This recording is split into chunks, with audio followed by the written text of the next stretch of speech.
کبھی آپ نے سوچا ہے کہ بازار میں لوگ بڑے بڑے گھروں کی بات کرتے ہیں، محل جیسے کمروں کی، مہنگے فرنیچر کی، لیکن اللہ تعالیٰ جن گھروں سے واقعی خوش ہوتا ہے وہ نہ بڑے ہوتے ہیں نہ سجے ہوتے ہیں۔ نہ ان میں مہنگے پردے، نہ کرسیاں، نہ ڈیکوریشن۔ اصل میں اللہ کچھ گھروں کو زمین پر جنت کا ٹکڑا بنا دیتا ہے۔ وہ گھر جن میں داخل ہو کر دل کو سکون آ جائے، یہاں بیٹھ کر روح پر بوجھ کم ہو جائے، جہاں کسی کا دل نہ ٹوٹے، جہاں کسی کی بے عزتی نہ ہو، جہاں فائٹ کم اور رحمت زیادہ ہو۔ آج میں آپ کو بتاؤں گا وہ 3 گھر کون سے ہیں جن سے اللہ خوش ہوتا ہے، اور جب اللہ خوش ہو جائے تو رزق چل کر آتا ہے، رحمتوں کی ہوا چلتی ہے۔ گھر کے دروازے بند ہوں لیکن آسمان کھل جاتا ہے۔ آئیے شروع کرتے ہیں۔ پہلا یاد رکھیں، وہ گھر برباد نہیں ہوتا جس پر غور بتا جائے، وہ گھر تب برباد ہوتا ہے جہاں قرآن کی آواز بند ہو جائے۔ اللہ تعالیٰ کو ان گھروں سے خاص محبت ہے جہاں روز قرآن کی تلاوت ہوتی ہے، چاہے 2 آیتیں ہی کیوں نہ ہوں، چاہے ٹوٹی پھوٹی زبان میں ہو، چاہے بچے رک رک کر ہی پڑھے۔ ایسے گھر روشنی سے بھرے جاتے ہیں۔ علماء کہتے ہیں جس گھر میں قرآن پڑھا جاتا ہے وہاں فرشتے آتے ہیں اور شیطان بھاگ جاتا ہے۔ آپ سوچیں اگر روز 10 منٹ قرآن کی آواز گھر میں گونجے تو کیسا ماحول بنے گا؟ وہ گھر لڑائیوں سے محفوظ، گالیوں سے محفوظ، برائیوں سے محفوظ، حسد، غم، دباؤ سب سے محفوظ ہو جاتا ہے۔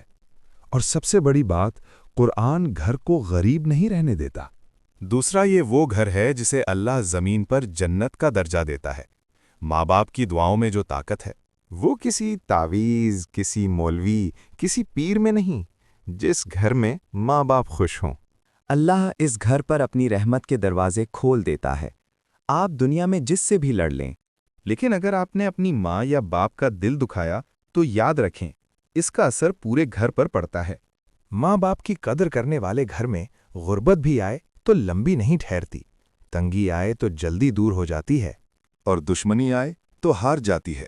یہ بے اصول دنیا ہے، لیکن اللہ کا ایک اصول ہمیشہ چلتا ہے۔ ماں باپ کی عزت گھر کی عزت، ماں باپ کی خوشی رزق میں برکت۔ تیسرا، اللہ تعالیٰ کو وہ گھر پسند نہیں جہاں جھوٹ، دھوکہ، فریب، فرات معمول کی بات ہوں۔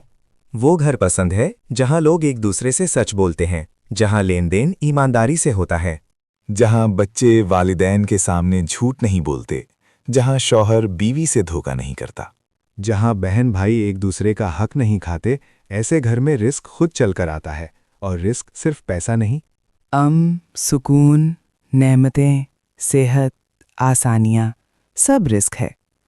اگر گھر میں سچائی ہو تو رزق تھوڑا ہو کر بھی کافی ہو جاتا ہے۔ اگر دھوکہ ہو تو رزق زیادہ ہو کر بھی بے برکت ہوتا ہے۔ اللہ تعالیٰ فرماتا ہے، میں پاک ہوں، ناپاک چیزوں کو پسند نہیں کرتا۔ یعنی حرام، جھوٹ، بھوکا، سستا، جھوٹا فائدہ، یہ چیزیں گھر کے رزق کے دروازے بند کر دیتی ہیں۔ آپ کے گھر میں ان 3 چیزوں میں سے کتنی موجود ہے؟ قرآن، ماں باپ کی عزت، سچائی اور امانت۔ اگر تینوں ہیں مبارک ہو، اگر 2 ہیں بہت اچھا، اگر 1 ہے شروع کریں، اللہ آسان کر دے گا۔ اگر کوئی نہیں تو آج ہی بدل جائے، کیونکہ گھر کو گھر بنانے کے لیے دیواریں نہیں، اعمال چاہیے۔ یاد رکھیں، گھر وہاں نہیں ہوتا جہاں ہم رہتے ہیں، گھر وہاں ہوتا ہے جہاں اللہ رہتا ہے۔ گھر صرف اینٹوں کا نام نہیں، یہ رحمتوں کا گھر ہے، یہ محبتوں کی دیوار ہے، یہ دعاؤں کی چھت ہے۔ اپنے گھر کو اللہ کا پسندیدہ گھر بنا لو، دیکھنا پریشانیوں کے پہاڑ گر جائیں گے، غموں کا بوجھ ہلکا ہو جائے گا، اور رزق آپ کی دہلیز پار کر کے آئے گا۔